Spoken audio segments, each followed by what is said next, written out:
발바닥 뒤쪽이 아픈 족저근막염. 빅데이터 분석에 따르면 날이 더워지는 5월부터 환자 수가 갑자기 늘어 겨울이 되기 전까지 많습니다. 족저근막염. 날이 더워지면 왜 늘어나는 건지 족부질환 전문의 선생님 모시고 이야기 나눠보겠습니다. 선생님 안녕하세요. 네, 안녕하세요. 선생님, 족저근막염 어떤 질환인가요?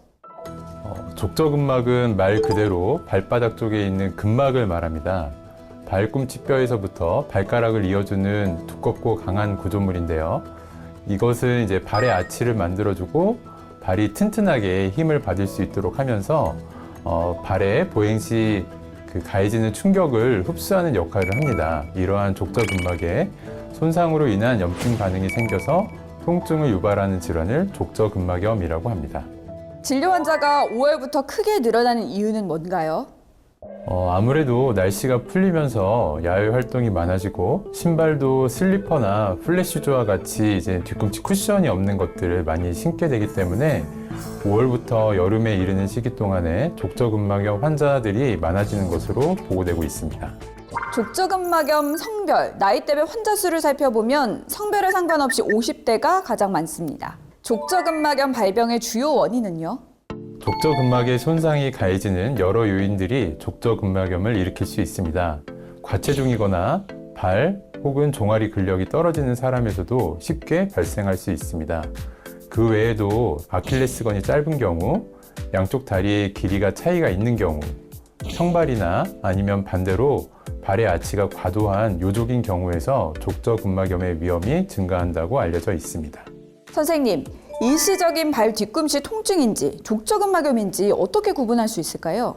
족저근막염은 매우 특징적인 증상을 가지고 있습니다. 걸을 때 발 뒤꿈치의 안쪽에서 통증이 발생하는데 오래 앉아 있거나 누웠다가 걷기 시작할 때 발바닥이 찢어지는 듯한 통증이 발생합니다. 따라서 일반적으로 아침에 첫 발을 디딜 때 통증이 제일 심하고 오래 걷게 되면 증상이 좋아집니다. 이러한 전형적인 증상과 발바닥, 발꿈치 뼈의 안쪽에 압통이 동반되어 있으면 족저근막염을 쉽게 진단할 수 있습니다. 그렇다면 치료는 어떻게 하나요? 또 특별한 치료 없이도 좋아질 수 있다고 하던데 사실인가요? 족저근막염의 가장 기본적인 치료 방법은 스트레칭과 마사지입니다.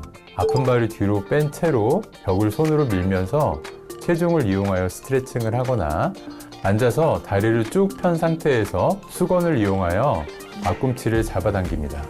또한 마사지공이나 골프공과 같은 딱딱한 기구를 이용하여 발바닥을 골고루 마사지를 해줍니다. 이렇게 스트레칭과 마사지만 잘 해주어도 70에서 80%의 환자에서 증상이 좋아집니다. 다른 근골격계 질환과 마찬가지로 소염 진통제와 물리치료를 적용할 수 있고 그 외에 스테로이드 혹은 프롤로 주사를 하는 경우도 있고 아주 심한 경우에는 수술을 하는 경우도 있다고 하는데 수술적인 치료까지 필요한 경우는 거의 없다고 보시면 됩니다. 족저근막염 증상 완화와 예방을 위해서 생활 속에서 실천하면 좋은 게 뭐가 있을까요? 적절한 체중을 유지하는 것이 좋겠고 증상이 만성화되고 반복되면 발에 구조적인 변형이 있거나 적절하지 않은 신발을 신는 것은 아닌지 고민을 해봐야 합니다.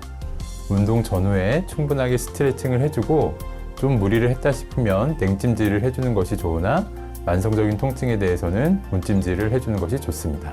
끝으로 족저근막염 관련해서 시청자들에게 꼭 당부하고 싶은 말씀이 있으시다면요?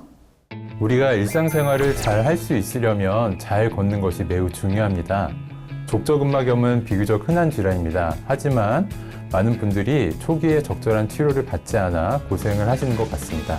쿠션감이 있는 적절한 신발을 신고 스트레칭과 마사지와 같은 비교적 간단한 방법만으로도 충분히 좋아질 수 있는 질환이라는 점을 꼭 명심하면 좋겠습니다.